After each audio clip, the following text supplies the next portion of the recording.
Wild Survivor podcast. I am John, and my co-host Andy is here. Andy, before we start, I just have to say something.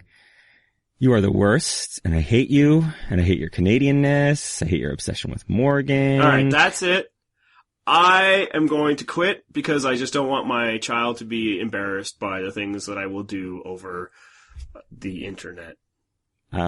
Is your child aware of the internet? Because I don't know if you know this, but the podcasts we've recorded in the past, they're still available. Oh no. No. Yeah. I thought we screwed that up to make sure it wasn't true. We can always go back and edit, which I keep meaning to do, and I just keep forgetting. My kid would be bored 1 minute in. You're not a dancing bear. You're not Dora the Explorer at all. Speaking of dancing bears, no, there's no way to transition there. Nope, not a good transition there. But we can talk about quitting because Lindsay, we got set up. We really, you know how last season we were just complaining that Survivor was giving us these on-the-nose previews and just ruining the next episodes for us. This time they totally did the pump fake on us, and we bit it. I totally thought that we were going to see Lindsay throw a punch. Didn't happen. Yeah, see, I think the preview actually, played it fairly fair. It was Jeff Probst that gave us the okie doke. Like, he was the one that, like, in interviews was like, something shocking will happen for the first time ever. I mean, maybe he didn't even say shocking. And then, you know, we made the leap there. Cause the preview, like, when I first watched it was like, oh, Lindsay's quitting.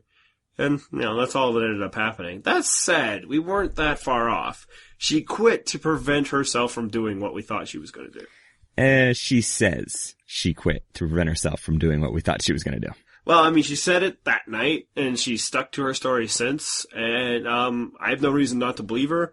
What I would say is that doesn't absolve her. Like, it's not a good excuse.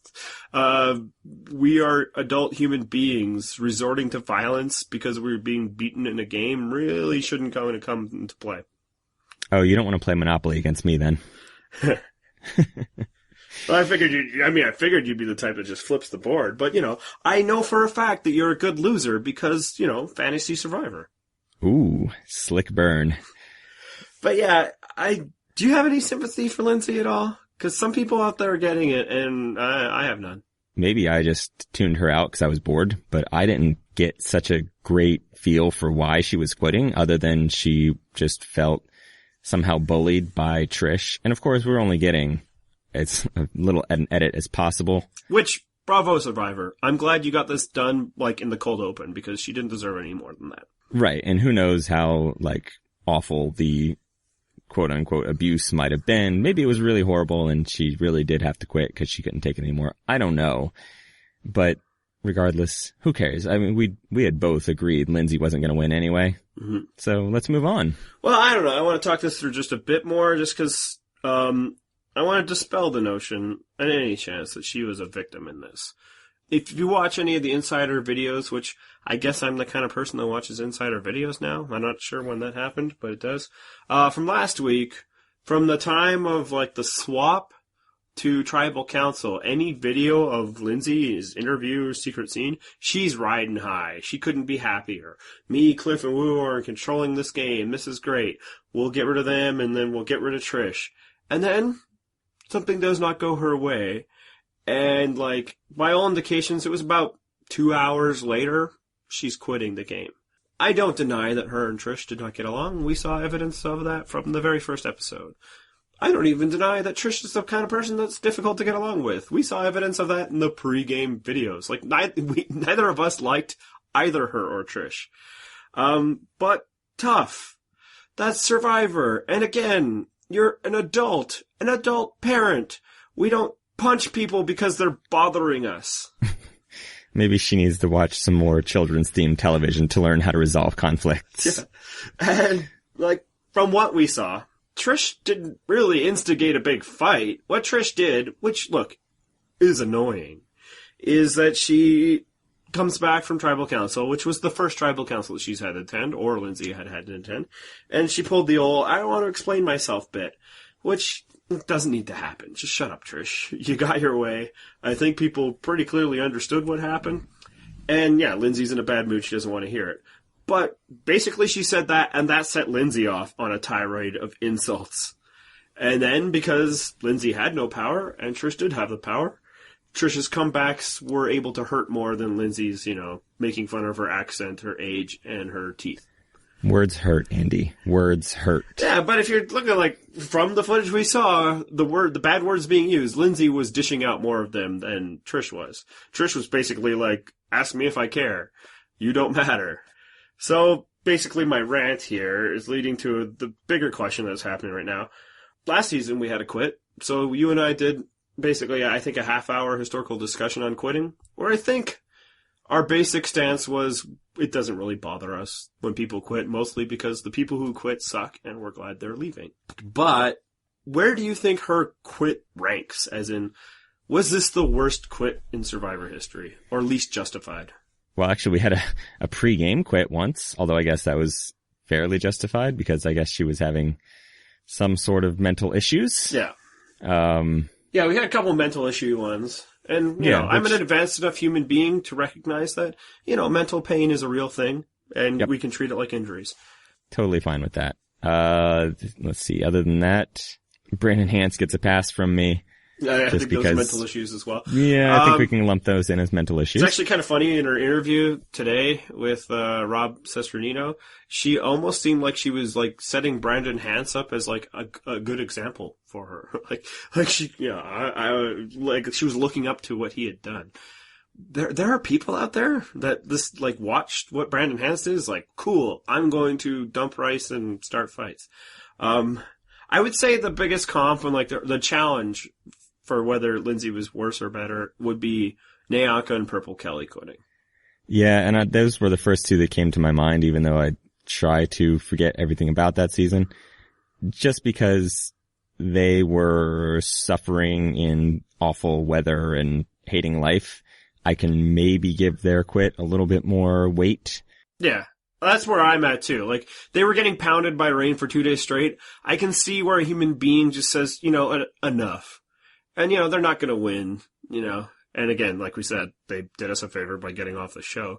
Whereas, Lindsay was basically pouting because the one time she had to go to tribal council didn't go her way. And now she had to be around somebody she didn't like. And it's not a huge leap to think that Lindsay's situation could have improved. Her tribe wins the next immunity. Now there's a merge. She flips over to the other side and gets rid of Trish. Yeah, and I have to be around people that I can't stand to be around every day. It's called work. Yeah, she works in customer service. You can't tell me. Now, granted, she doesn't have to be around those people 24 hours a day, but... If she was cutting people's hair for 24 hours a day, she'd be a pretty terrible hairstylist. Either that or a very thorough one. But, I mean, the show cast her because, she probably gave every indication that she was a bit of a hothead, and this is what you get. But, I have no sympathy. I don't think this is a situation where Trish was just as bad. Look, Trish is annoying, but, she also kind of earned a bit of a right to gloat, because it sounds like Lindsay was doing plenty of gloating when she thought she was in charge. Sure. She can dish it, but can't take it. Yeah. Well, we got a question about this from one of our Twitter followers, XL Pelican. He says, if you're Wu and Lindsay just fled the camp, do you calm her or try to convince her to stay, or is that too risky? What's your thought on this? I think Wu played it perfectly. Lindsay's lost cause. There's no point in going down with the ship on that one, especially because right now it's you or her, so might as well be her. Even if she was just having a tantrum when she's coming back. But even better is when Jeff came and told them that they left, Wu, immediately, without missing a beat, it's okay, now it's us five, we're together. And that was perfect, because it showed that he had no hard feelings, he was willing to work with them, and basically he inserted them himself into their alliance. That could have easily been we five, Kemosabe, but no, they were all for it. Yeah, I kind of think, though, that that's Wu's reaction to everything. Hey, Wu, we're gonna drink this poisoned Kool-Aid. Oh, cool, bro, I'm in. Yeah, let's down this. To me, he just seems like the guy who will just agree with anything and everything that you're saying. Hey, Wu, I got this idea for this terrible movie. Would you like to be in it? Oh, we're going to have to... Oh, you did tweet out the link to that, didn't you? Yes. Yes. Yeah, so if you are listening to this and you don't know what we're talking about, go and look at our Twitter feed at Purple Rock Pod and find where we link to Woo's movie trailer. Yeah. Yeah. Wow. You're gonna enjoy that one. But no, look, I mean, I think it was fine. I think he did a good job. I think in an alternate universe, I could see Wu being a real contender to win, but we both put him in the 0% club last week, and I stand by that, because if Wu was a real contender to win, we'd be getting a whole lot more Wu than we are. Yeah, I'd put him in like the negative 10% club at this point. One last thought. How did you think Probst handled it? I think Probst is kind of mellowed on the quitters when it is related to like mental healthy type issues or violence type issues. I really think that the Brandon Hans thing kind of spooked him a bit. So he was hard on Colton last season, but I think when it comes to people like Brandon or Lindsay suggesting that she might have a Brandon scenario, he's kind of like, oh, okay, well, let's just dial this one back and you have a nice life. See you later. Yeah, I think that was it. And also, like, he wasn't there when she first announced it. Like, he had to come. So I'm sure, like, he was filled in on the details. Phrasing. Are we not doing phrasing anymore? But yeah, he had to get to camp. So I'm sure he was filled in all the details. And at that point, it was just, let's get this scene and get her out of here before anything happens. Yeah. All right. So farewell, Lindsay. That's the last time we talk about you. Except, I guess, next season when somebody quits and we have to talk about you again. Ugh. We've already spent too much time on her. Let's move on. Yeah. So as we talked about last week, they got rid of that real quickly, and we still had a real episode with real challenges and a real vote out. And everything it suggested is, Salami? I don't know, whatever that tribe is called. They had to choose between Jeremiah and Alexis. They chose Alexis. Do you think that was the right move? Absolutely. That's why I called it last week. Yes, you've jumped up on the predictions 3-2. We both got the Lindsay prediction right-ish, that she was going to leave the game. Right. We both figured out Jatia. Woo! Yeah. But yes, you picked Alexis last week. I picked Jatia. Or I picked Jeremiah. But last week I also said Alexis was the right move. I just thought they would go with Jeremiah. Why would you say that it was the right choice for Alexis? Assuming that you think there's not going to be a merge in this coming week, which obviously we now know there is, you want Jeremiah around for one more challenge. Just because otherwise you're left with Spencer and a bunch of females, only maybe one or two of whom are actually athletic. So probably a good call to keep Jeremiah around. Yeah, I mean, we saw this week Morgan had to go one-on-one with Tony. Which, phrasing. Yeah, and I was like, I think even easier. Clearly, Alexis was still very much a Jeffra and LJ fan. And Jeremiah, maybe not so much. Right. I think Alexis sort of, I was going to say screwed herself, but caught my own phrasing there. So she had told all of them that, Jeremiah was with them, sold them out, was with them again, makes Jeremiah seem pliable, which to the Brains tribe had to seem like a good thing. Mm-hmm. Like he might be willing to come along with them if it suited him. So it's like, what's that? Jeremiah and Morgan have already burned bridges on the other side. Tell me more about why we shouldn't try to team with them. Exactly. So I think Alexis sort of sealed her own fate there, and good move. Get rid of her. Yeah, and I also think, a scene we probably didn't see happen was, I'm guessing Morgan might have also weighed in on that. Like, oh yeah, Alexis is more likely to flip. She and LJ sleep together every night or whatever. Because I think that's something Morgan said. Literally sleep, okay, people? Okay. I'm pretty sure she wasn't tossing around those kind of rumors. But yeah, no, Alexis was the right choice. She is far more dangerous socially. And it looked like she was a little strategic, too. If you say so. I wouldn't even give her that much credit. I said a little, in that she was trying to talk to them. She was trying to throw Jeremiah under the bus. I believe she was the one that brought up the vote splitting way back when. I don't think we saw much of her because she didn't matter. She's a pre-jury, undateable, boot that went to tribal council twice. So those people don't get profiled. Kat tweeted at her and said that she would date her. Yes. She was cute. Sure. It's too bad. She probably might have been more interesting than, say, Jeffra, but yeah, she's gone. Let's talk about the best. Yeah, let's talk about what's become the highlight of the season. And I want to just straight out right away. we're not just doing this because Tony's nice to us on Twitter. You would think he wouldn't be nice to us because we're frequently mean about his gameplay. But he has been the standout performer thus far, at least in terms of like an entertainment standpoint. Right. And this week was just yet another example of, I think I've got the perfect comp, and I know you'll like this because you are an NBA fan, and we thought we'd stop our NBA talk last week, but Can't stop, Tony won't stop. Tony is the Nate Robinson of this season. He's very exciting. Lots of things are happening, but it's probably not a good winning strategy to have Nate Robinson as the like star of your team. He might hurt you as much as he'll help you. Exactly. I mean, we've been saying it from the beginning. I mean, I literally said it at the beginning where I, put the scarlet letter on him, or the scarlet number, as it were. He's just so active. And it's interesting, and it's like not even bad. Like, I'm almost ready to just stop trying to assess whether his moves are right or wrong. I mean, not really, because that's basically what we do here. But, like, some of them are working, and who knows how this one will work, but it's too much. Yeah, I think that's the thing, is he's a high volume shooter. He's Yes. a Rudy Gay. You never know what's actually gonna fall. More NBA references from me.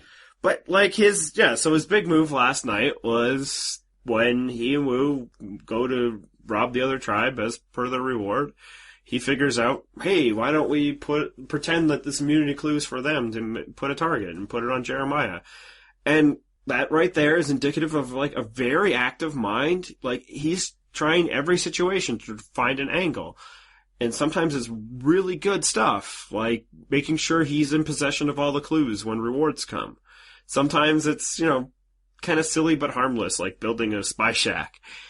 But this, it's like, I want a reward, let me think of something else. And it's really clever. It is clever. It's a good plan. I don't know about the execution. Yeah, and like, I think it worked. Like, I think they all bought it. Like, Spencer gave an interview where he's like, I don't believe Jeremiah, when he says that, Tony was setting up. And part of it's just because it's so outlandish, nobody would even think somebody would do that, right? Right. But, so I think that whole move there was really good and well executed. It's when he got back to his own beach that was the problem.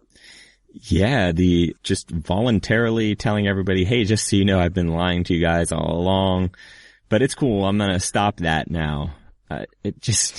Where did that come from? Yeah, I mean, I think the telling them what he did with Jeremiah, that also was fine, and it didn't seem like anybody really had a problem with it. I think they probably thought it was kind of amusing. Maybe afterwards when they thought about it, it's like, whoa, this guy's a player. But honestly, I don't think you need to spend too much time with Tony to realize that, you got to keep an eye out on him. Right. But he couldn't keep that one a secret because Wu was party to it. Mm-hmm. But yeah, by the way, I'm a cop and I was going to lie about this and all of that. And I think all it is just another simple, like, he is a super fan of the show. There's no doubt in my mind. He's probably watched all, if not, almost all, if not all episodes, and sat there and thought about all the things he would do when he got on Survivor. And now he's out there and he's doing it, and he's just so giddy that he needs to share it. He needs people to know how smart he is. And I kind of feel like he has this like massive checklist of moves that he wants to make. And it's kind of like if he just selectively went through and grabbed a few off that list, he'd be just destroying this season right now. But as it is, he's selected so many that they're kind of tangling up and they're going to trip him up at some point. Yeah, even if it's just the general impression, like, I can't trust that guy, or that guy is dangerous. Even if it's not a matter of trust. Maybe everybody does trust him. I mean, certainly Sarah did, right? Certainly Trish has. Right, but we already saw that LJ is starting to see. He's on LJ's radar now. But yeah, and it kind of speaks to Survivor in that it's a really hard game, but it's also kind of deceptively simple. Like, you have to be thinking all the time, you have to be out there listening, you have to make connections, you have to deal with the elements, but you can't make that many moves. A lot of times it's simple as making connections and setting yourself up right. And I think he's kind of doomed by the show that he watches. I mean, we know from years of watching this that the show that you don't see is just as important as the show you do see. And the stuff that makes TV is the exciting moves, but that's not where the game is necessarily won. Sometimes it'll advance your game, but the real winning strategy here is to get people to at least tolerate you, if not like you, and want to vote for you at the end. And I don't know that he's devoting enough attention to that. Yeah. And I think a lot of it is, it's all because he's super eager, but also it's his first time. And I think a second time through, he would be more calm and more selective. Problem is, I think the game that he's playing, and I should say, there's going to be a second time with Tony. Yeah, there is. Welcome back to whatever season you get on next, Tony. It'll be soon, yeah. I'm sure. Because he's playing the villain role. I think he's excited to do it. And this is a show that lionizes villains. But, the problem is you can't play this game twice. People will be onto Tony and be scared of him right away. In the same way that, like, Russell, when people had finally played with him that got to see him. Or, Rob C. Or, Suri is probably the only one that was able to kind of duplicate at least once. But by the third time, people are like, watch out for her. So it's like, he needs the second time to calm down, which a lot of, great players have had that. But he's being so dominant, both in the edit and just in all the things that he's doing, that I don't know how he gets to do it the next time. Unless he really works the circuit. Yeah, I don't see it. Although you did bring up the obvious comp here. I kind of feel like, though, if he's trying to emulate Russell's game, which it sort of seems like, I actually think in some ways he's improving Russell's game, but in other ways, oh boy, he's taken it way too far. Yeah. Like he does seem to have a little bit more of a grasp of the fact that he'll need a actual alliance, whereas Russell just needed some pawns. But I think he's just doing so many moves, whereas Russell at least did seem to put some thought into, okay, at this point I need to take this person out because of X. Like, I don't think Tony gives as much thought to that. I'll say Russell had the benefit in some ways. I'm not sure it's a benefit, but he lost a lot. His tribe was always going to tribal council. So for one, people that were on his side were going away. And for two, after a while, like, he had to cut the garbage because there was nobody left. Whereas Tony has been itching to do stuff and hasn't been able to do the big things, to actually vote people out. I also think what we saw last night was he had set Cliff as his objective and then Lindsay as a secondary objective. And in one foul swoop, they were both gone. And I think he was just so elated and he just started to relax. And he found himself in a situation now that was more of his making as opposed to the one he was in. And now he wanted to make friends and do all the things we said he should have been doing right away. And that's why, all of a sudden, he just unloaded all that truth. So I think it was like he was so focused on his first objective that when he achieved it, he just started to relax a bit. And we see this, people get tunnel vision in Survivor. Jeff Kent with Jonathan Penner and Coach with Brendan or Marty with Jimmy Johnson. And it's almost like they forget, like, that's not the real objective. And I think that's what happened. He let his guard down. Right, and now you worry that once you do let your guard down, that's when you're going to get screwed. Yeah, but I also don't think we've seen the last of him. I think he's going to be around for a bit, not just because he's helping me do well in another Fantasy Survivor season. Hey, I realized, by the way, he's on my pick 4 fantasy team too, so go Tony. Give me some points. I think you wrote it down wrong once and you're good to go. You know what? I was fairly convinced that I had LJ on my team and not Tony, but I was surprised to see, oh wait, I wrote Tony and... it's written down, so I guess that's the way it is, even though LJ was your actual pick to win this season. Yes, and I replaced LJ with Tony somehow. One more thing I want to talk about with Tony is people are like, oh, the way he did that with Jeremiah. Do you think he, plants evidence as his career as a cop? And it's like, stop, people. Just stop. Yes. Listen, we've said this before. Survivor's just a game. Just because he plays a dirty game of Survivor doesn't mean he's a dirty cop. And also, his game isn't even that dirty. Like, he's it's really aggressive, but he hasn't been mean to anybody. Like, Trish has been far more mean than he is. Lindsay has been far more mean. Like, he seems to be, not disrespecting people to their face. Like, that's the dirty game of Survivor, kicking people when they're down. He's just trying to vote everybody out, and he says things about them in confessionals. Right. But yeah, no, don't try to equate his real life thing with what's happening in Survivor. We don't want people on Survivor to act like they do in their real life. It'd be boring. Well, if they did that, then Trish would be the most boring person on the show because she's an accountant. There you go. and they are the most boring people on earth. Yeah, anybody who works with numbers just isn't worth talking They're to. the worst. All right, we talked about the 0% Club. Yeah. You have no idea who's in it.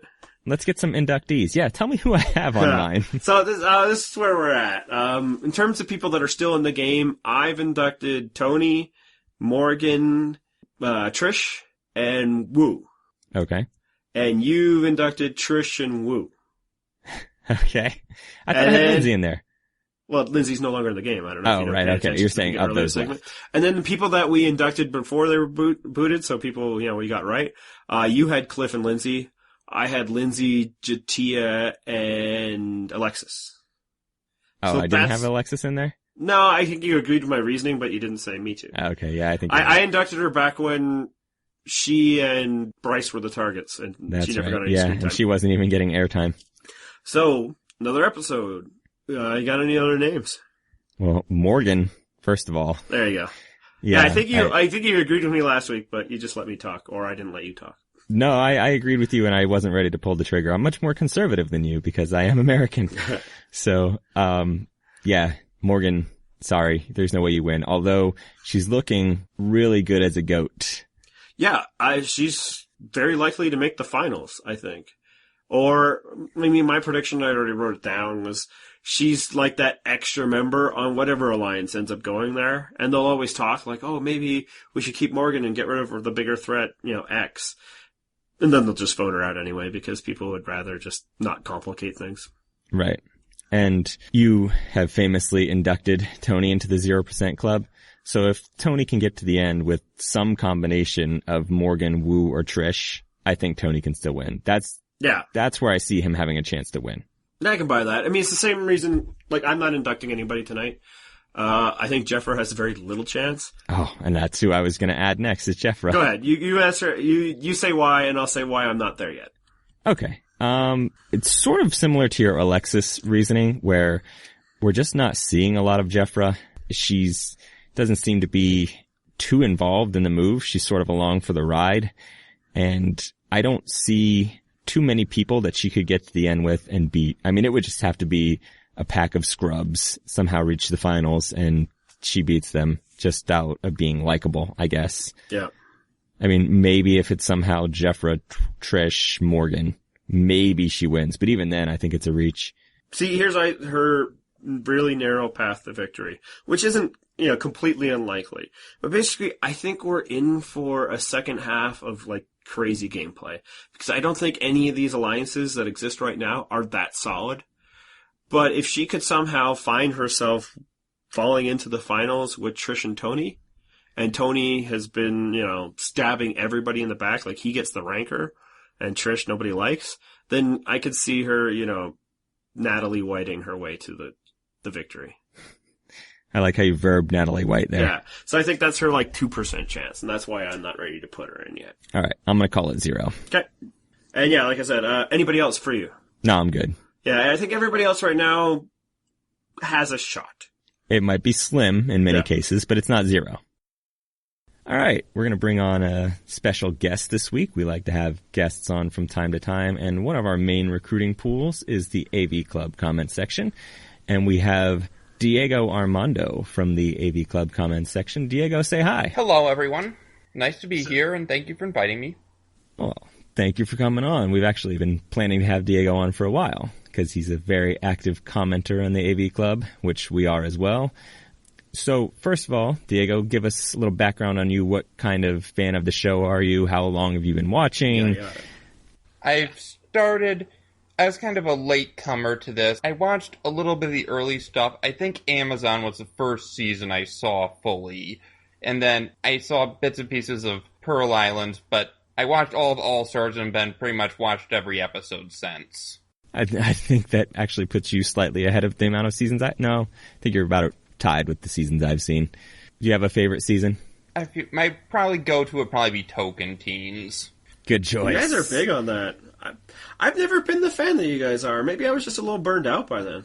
Maybe you need to go back and watch it. It was really good. Right. Yeah, it was. I consider that one to be probably the best overall cast, fun strategy, good villains. Other ones I like are Palau, Cook Islands, Philippines would probably be the other ones I'd go for quickly. Not a bad list. Yeah, I think I'm in on all of those.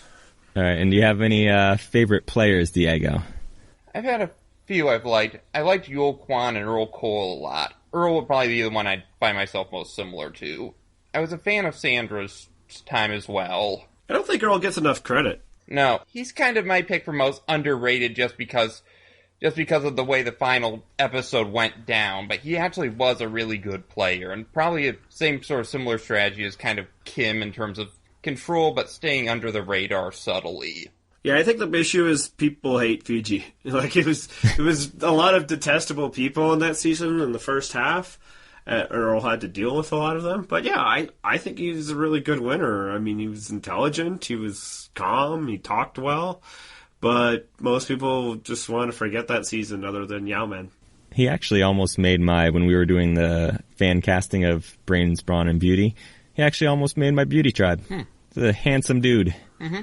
I can see that. Might have been better than some of Emma's picks. Yeah, we had some pretty poor picks in that. We really need to re-record that thing. So, what's the appeal of Survivor for you? I don't know, I've just always liked game shows, and I've kind of got into it first for the challenges, but as I went on, I started to get more and more into the strategy, and I sort of like to kind of visualize myself in there, like what types of strategies I'd come up with to get myself out of situations, or how I would play things. It's just kind of fun for me to figure things out, and I just kind of enjoy the overall story structure. And well, strategy, that's a great answer. I don't know if you were doing this on purpose, but that transitions us to this week's historical discussion. So, Vulture, which I believe is New York Magazine's pop culture website, is currently doing a reality TV bracket, because every website in the world has to do a bracket in March. John and I were too lazy to set up a bracket, so you're welcome. That's a general go-to answer for just about anything. When people ask, why don't you guys do X? It's because we're too lazy. That's we have always small the answer. children. Give us a break. I don't care about other reality shows. I'm not really participating in that. But in support of the tournament, they published an article this week by Josh Wigler, who I believe writes for Rob Has a Website, where it was the 10 best Survivor strategic moves. And I thought it was a pretty good article. And if you guys haven't read it, we'll put a link in the podcast here and probably tweet it out when we're done. But I thought it was worth discussing. So what did you think of the article, just kind of in general? I thought it was a good list for the most part. I did like a lot of the moves, and one of them I was not really familiar with, the Marquesas one, but that actually sounded really good. I haven't watched that season, but I don't have a lot of objections. I'm not sure I will put them in the order, but I'm not sure I have a particular order of one I will have gone for. How about you, John? I don't know if I had too much objections to the order. For the most part, I'd say the list is about 90% accurate, and I think you would have the exact same 10% that you'd want to remove from that list. Yeah, there's one that 10% just doesn't belong there at all. And then there's ones that I'd quibble with, like maybe I'd have a preference. Yeah, there's one, but you know what, I'll go ahead and get to it now. There's the Malcolm hold up bro move. Yeah, that I would cut too. It was a good move, and it was interesting TV. I just think, if you're going to pick a Malcolm move, do the one with the 3 idols. That one actually caused some difference in the play. The Malcolm taking Reynolds' idol, neither of them went home, so it really didn't accomplish much other than just being fun, a really fun moment. Right, it was good TV. I don't know that I would call it a best strategic move. So the one I would take out, so actually I'm okay with that one. I'd probably be like, it's number 10. Because the nice strategy about it is he got something for nothing. And he was able to protect himself and his idol. And we've said this before in the podcast, and I've written it. Johnny Fairplay's Dead Grandma is the most overrated play in Survivor history. Yeah, that's the 10% I'm referring to. Yes. That's way too easy to take off this list. Yeah, it had no effect, other than it helped him win that reward challenge. Bravo, you won a reward challenge. But it didn't further his game one bit. People were going to keep him around anyway because he was terrible. Yeah, man, nothing. And he's made a whole career out of it. He's in, their silly Hall of Fame because of it. People keep talking about it. And look, it was a pretty clever moment for the show and for reality TV in general. But in terms of a strategic move, it was net zero. Yeah, it didn't advance his game at all. But I think it's one of those things where as you get further and further away from it, you attach more significance to it. And it didn't do anything in that season. I mean, Sandra, even in that challenge, was like, yeah, I don't believe him. He's probably lying. She has, I think, said later on, like, I didn't know if that was true or not, but I just didn't trust the guy in general. It didn't help Fairplay's game. Like you said, he was making it to the end because he was a troll and people didn't like him.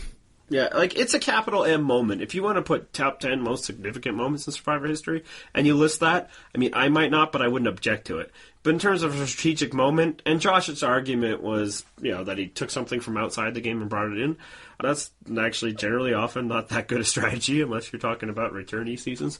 Like, one of the ways that you can really burn yourself in this game is to lie about things outside of it. But in terms of this, it meant nothing. And people have tried since then to, like, pull a grandmother-type move, or even just, like, Russell saying that he was a Katrina fireman who saved dogs' lives or some stuff. I think his dog died, and that's one of the reasons I never fully warmed up to him. Yeah, and it's like, these have had zero impact. I just realized something. This is going to happen with Tony. If he makes the family visit. He's already planned that move out? Oh, yes. He's doing something. So if we're going to take that out, let's put something else in. Let's let Diego go first. Diego, Is there any that you would substitute into that spot? Can I say two that come to my mind? Go for it. Absolutely. I'm more going to think of a couple more subtle ones. I heard this one pointed out by someone, I forget who, this wasn't my idea, but put out that one of the better moves they thought was Tom and Ian pretty much realizing that Greg and Jen were going to blindside them and Palau, and pretty much just taking the side and deciding pretty much, okay, we're going to go up to them, tell them we have Karen, so we're just going to tell them we are going to draw rocks and see if they're going to budge on that. Yeah, that's a great pick. I forgot it. It's not on my list of things to add, but absolutely. I think maybe one of the reasons why it wasn't in the article is because Josh went with the move that went the full rock, which is Hayden last year. But yeah, that was the move. They were willing to go to rocks, and their will broke the other side. Katie flipped on them, and that became a strategic go-to move. Coaches scripted in South Pacific, the same deal. It's like, if you're not afraid of the tie, then suddenly you don't have to have the tie. Mm-hmm. The only other one was this was one kind of moment I liked, was in Heroes versus Villains. I think Sandra sort of secured her spot for being a good player was when she realized that she could manipulate Russell very easily and convinced him to get rid of Coach by just saying, like, oh, Coach says he wants to get rid of you. You did not hear this from me. But, yeah, get rid of him over the weaker ally Courtney, and then pretty much he decided to go on a rampage. Pretty much, yeah, Coach needs to go. Of course, he wants to get rid of me. This is why Sandra is underrated as a player, because she reads people well enough. Her game is not overt like Russell's, but she steers the votes away from her. She finds a way to do it every single time. And it's a good strategy, clearly. It's worked twice. Yeah, and you see Tony trying to do a bit of that this season, right? Like, he basically pulled that Sandra move with Sarah. And it worked pretty much. It absolutely worked for him so far. We don't know what the blowback is going to be, but it's kind of, there can't be blowback at this point. The witnesses are dead. But it also just kind of shows that Sandra is able to do it in just a more subtle way. She's able to get people to think that, what's her name, dumped out the fish instead of her. John, help me out here. Oh, the girl. What was her name? Yeah, girl. Yeah, that girl. Diego's not a help because he didn't finish Pearl Islands. And it's like a 3-syllable name. Anyway, but yeah. It wasn't Dara. It was the other girl. Yes. And just that sort of thing. Like, oh, hey, not me. And, oh, you gotta wonder what this person's doing. And it plants enough seeds in people's heads that they do what she wants them to do without them knowing that that's what she wants them to do. And yeah, she totally owned Russell. She's one of the people who can manipulate you without you realizing you're being played. Right. And that's why her game is underrated, because it doesn't come across as well on TV as some other people's games do. All right, John, so what's your pick? Well, see, now I feel bad because I'm also going to add a Heroes versus Villains moment, which, in theory, if this were an actual list that we were doing, would have now 3 moments from that season. But you know what? It deserves it. It's one of the best seasons they've ever had. It'd be my number 5. Yeah, it's hard to drop it out of anybody's top 5 unless you're just really not a fan of this show. So I don't see how you make a best strategic moves list and don't include Russell Hantz. I'm not a fan of the guy. Oh, I had this but one. It has to be getting Tyson to vote out Parvati. Absolutely. Or to try to vote out Parvati. Because there was no reason for Tyson to do it, but he somehow convinced Tyson to change his vote and got Tyson voted out. Essentially, Tyson voted himself out of the game, and that was all it took for Russell to run the game to the end. Great strategic play. I mean, think what you will about Hantz, but that was one of his better moves ever. Yeah, that was the one I was going to say, and I was going to try and shock everybody by saying good things about Russell Hantz. I'm just as surprised as you are that I said them. But yeah, that just got to tip the cap. Like, you couldn't even believe, like, he was 3 against 6 or something, and he was able to manipulate the vote split. For one, anticipate the vote split. There hadn't been a lot of vote splitting at that point. Like, before it happened, it was like, hey, good on Rob, he figured out the vote split, and he'd never played in Seasons with Idols. And he found a way to make that work in his favor, to get somebody to work in their own self-interest, and then he played his own idol in favor of somebody else. Like, it's absolutely one of the best strategic plays. And I wonder if one of the reasons why it doesn't make the list, well, for one, it already had a heroes versus villains thing. The absolute number one that it has to be Parvati playing both her idols. Yeah. But it's almost like it was such a specific situation that Russell was able to manipulate in his favor that it's hard to define as like a strategic process to go forward. But it was brilliant. Yeah. It's hard to believe it even happened. And honestly, it shouldn't have. Like, I can't believe Tyson did that. Yeah, I don't either. But at the same time, I mean, maybe Russell took that into, like, his calculus. Like, if anybody's going to do this, it's this guy. I love that Diego's getting the full Purple Rock experience by having you talk over him. That's still my pick for the overall dumbest individual move in Survivor history. Really? Honestly, I'm right there with you. I mean, it's tough to beat Eric giving up his own immunity, but I can almost, like, argue a reason why Eric might want to do it. Might get him a jury vote or two, but Tyson, his only gain would be eating a few minutes earlier. Yeah. And I'm from Michigan, so we kind of have to give him Eric the benefit of the doubt, given that my paper was hyping him for a while. Yeah, but it's like Tyson, all he has to do is stick to the plan and nothing can go wrong. And he was just that excited to get rid of Parvati, and it's like, why? Getting rid of Parvati or get rid of Russell, it doesn't matter, they're the same.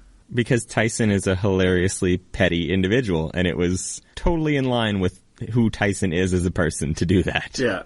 The closest that anyone will ever come to voting themselves out in the game.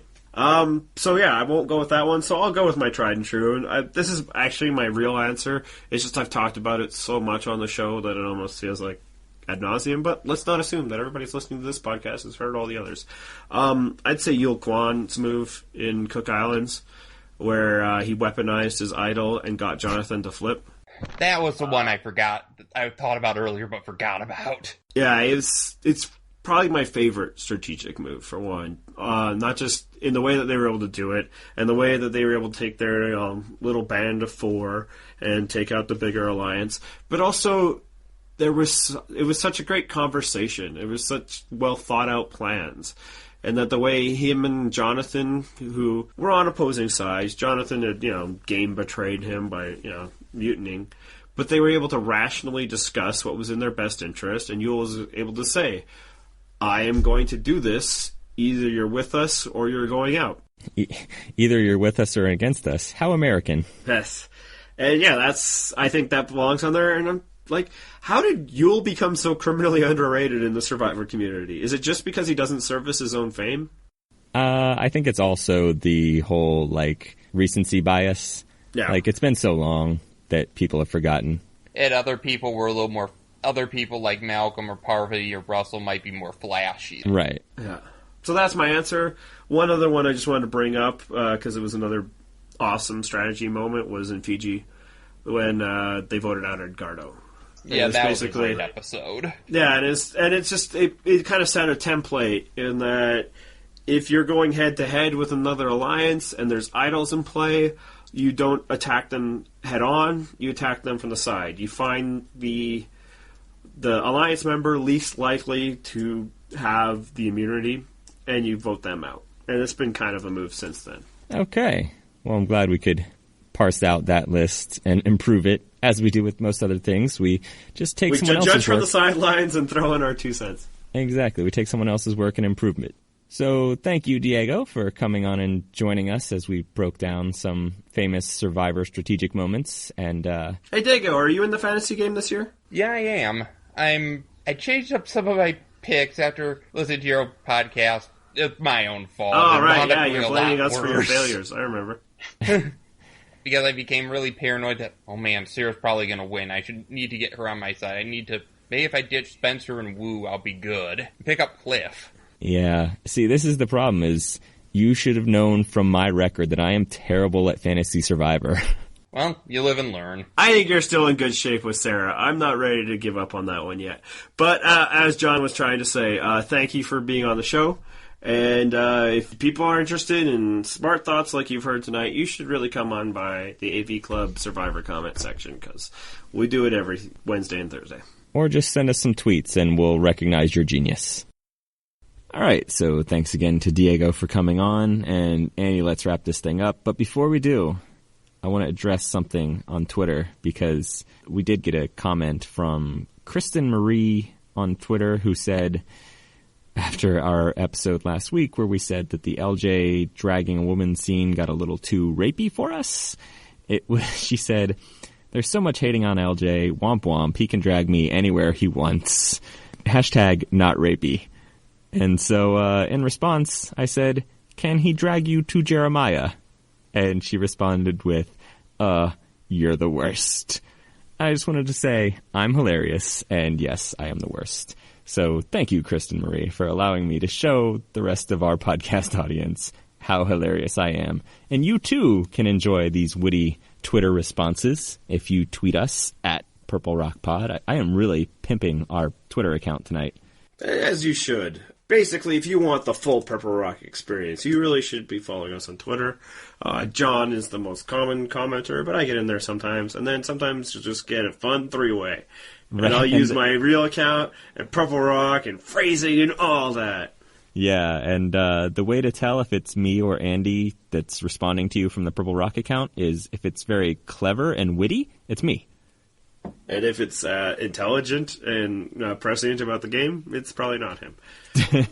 Hashtag Team Andy. If it has a Canadian accent, it's Andy. That's right. If I inserted those seemingly unnecessary U's, there you go. Favorite or color. You're the ones that dumbed down the language, not like the Queen taught us. All right, so next week we got to merge. We do, and we're going to go out on a limb and only pick one person as our prediction to go home next week.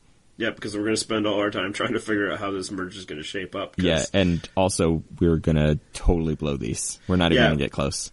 I was so good at predictions last year, and this year I don't know. And I think that's probably a sign of a good season. Anybody could go at any time. So we have 6 people on the Salami side and 5 people on the Atari side. Is that it? Sure. But as the previews show, Sarah again finds herself as the person in the middle. So after an episode in which she got all bent out of shape from Tony saying, top 5, baby, top 5, which, yeah, probably not a good move by Tony. We didn't even discuss that in all the Toniness this week. Looks like next week she's still looking to go back, maybe with Tony. How do you think things shape up? I can actually see her doing that. There was some suggestion this week that it actually might have been a strategic move on Tony's part to yell that out to sort of protect Sarah. I don't think that remotely entered his mind. I don't think he cares enough about Sarah to protect her from afar. Yeah, if there was any strategy behind it, it wasn't about protecting Sarah. It was about solidifying his bond with, say, LJ and Woo. Right. And Jeffra. Right, well, Jeffra's going wherever the other ones are going. I don't think she's heading out on her own. Like, I'm going to get you, Tony. But, yeah, I think she could flip back. And honestly, I think it is probably the right move for her to go back with Tony and Trish. Probably, because here's what happens. If she doesn't flip back, one of the brains, or all of the brains, in fact, might end up just going all the way to the end. Yeah, like, she has no real alliance within the 6 that she's with, other than she is with them. But we've seen nothing to suggest that anybody's bonded with her. We've seen nothing to suggest that anybody's promised her any kind of side alliance or final, final three. Like, at best, I think she could be the fourth within the Brains. And more likely, she'd be the sixth, or even let's boot her because she's a threat before we even get to six. Like, we'll keep Jeffra instead of Sarah. Whereas, on the other side, she could be in a final three deal with Trish and Tony, and if she was, she wins. Oh, you know what? Yeah, she probably does. That's another possibility of Tony winning, but it's a stretch on that one. No, I don't think he could beat Sarah in anything. I think she's been well-liked.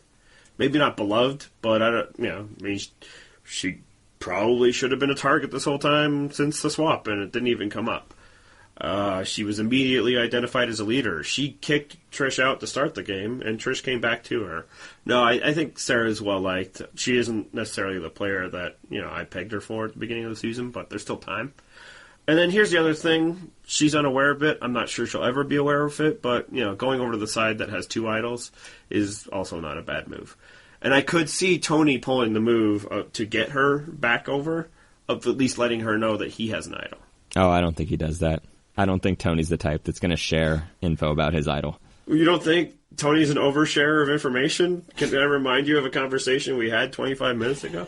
Yeah, this is an exception to the rule. This is something he's going to keep close to the vest. Hey, the vest, he is a cop. And, come on, they've got the badge and blue bloods and all of that, so I think, hearing Tony react that way, which I also think was a totally genuine reaction by his part, would make her to have pause. And it was also very smart of her to voice those concerns with the people she was with. And that, hey, I'm not with them. Obviously, I'm not with them. But she should go back. She should go back and get rid of the Brains, and then form a sub-alliance of four with Wu, which is the alliance she thought she had. And to her knowledge, she still does. Wu helped them get rid of Cliff and Lindsay, for all she knows. And then, try to take out LJ. And I kind of think that's what's going to happen. Also because if you look at the two sides, in terms of who's been getting more attention from the show, Tony and LJ have been getting more attention than anybody on the other side. Like, Spencer would probably be the next. Spencer Tasha, maybe, but they had to get attention. They were always going to Tribal Council. True. So if you just kind of think of, like, who's the characters of the game, I think it's the Atari side, and so I think they win. They win out next episode. I just want to point out, I did mention that if you wanted the clever response on Twitter, it'll be from me. Just rubbing that Atari joke back in your face. Oh, no, people are loving the Atari bit. Anyway, okay, so your pick to go home then. So now it's Sarah with those 5 to 6. They have to attack the other side. You look for biggest threats. And I'm just going to put it out there because who cares? We're terrible at predictions. I think they would take out Spencer. Ooh. See, I think in that situation they probably go with Jeremiah. That's my other choice, and I could see, say, Tony angling for that as a way of also making sure that option doesn't stay alive for LJ. But I could also see LJ convincingly making the argument that you got to break up the 3 Brains more than you have to break up Jeremiah and Morgan. And I'm hesitant, too, because Jeremiah was almost my pick. But I can also see a scenario where Sarah does go with the Brains. And if that's the case, I kind of think they go after Wu. Yeah. I don't know for sure if she will go with the Brains. I actually think you made a pretty good argument of why she shouldn't. And hopefully she would see that. But I've lost so much respect for her that maybe she won't see that. So I'll go out on a limb. I'll say Wu. All right. I actually also think Wu is the most likely to win any immunity. So, I mean, you can never know until you see the challenge, but everybody was so worried about Cliff being a dominant immunity challenge, or I guess everybody being Tony. Not many individual challenges are the sort of thing that favor a Cliff. They're the sort of thing that favor a Wu. That's very true. Who knows what it's going to be, though? I mean, it could be like a food-eating challenge, and who knows? Maybe he's usually the first one's a little more hardcore, and it could be a situation where like 1 man and 1 woman get to win immunity. Although there aren't that many men. That's true. It'd be good odds if you're a guy and they do that. All right, so that's what we got. So is Wu your pick? Yeah, I'll go out on a limb and say Wu. I actually think it'll probably be Jeremiah, but I'm going to say Wu. All right, you got Wu, we got Spencer. Let us know what you guys think. Next week, it's a big episode. It's the merge. We'll probably go long because we always do. And it'll be the first power rankings of the season. So you want to tune in for that one. to make sure that you're going to tune in. I don't know if you know this, but we have a Twitter. Someone should have mentioned that at some point on this podcast. You can also subscribe to the podcast on WordPress at purplerockpodcast.wordpress.com or find us on iTunes. And if you'd like to participate in the podcast, not necessarily as a guest, but even just, sending us a voicemail, how can they do that? Find JR Purple Rock on Skype. You don't even have to add me as a contact. Just call, and it should go just about straight to voicemail. Leave me a voicemail, and if it's at all clever or interesting, we'll probably play it on the show and talk about it. Or send us an email at purplerockpodcast@gmail.com. Yeah, or again, I think you might have heard this, but we have a Twitter at Purple Rock Pod, so, if you're interested in talking to us that way, please do. All right, well, I think I've had enough of this podcast. I'm about ready to quit. And since it's my podcast, I'm just going to kick you off right now. Theme song.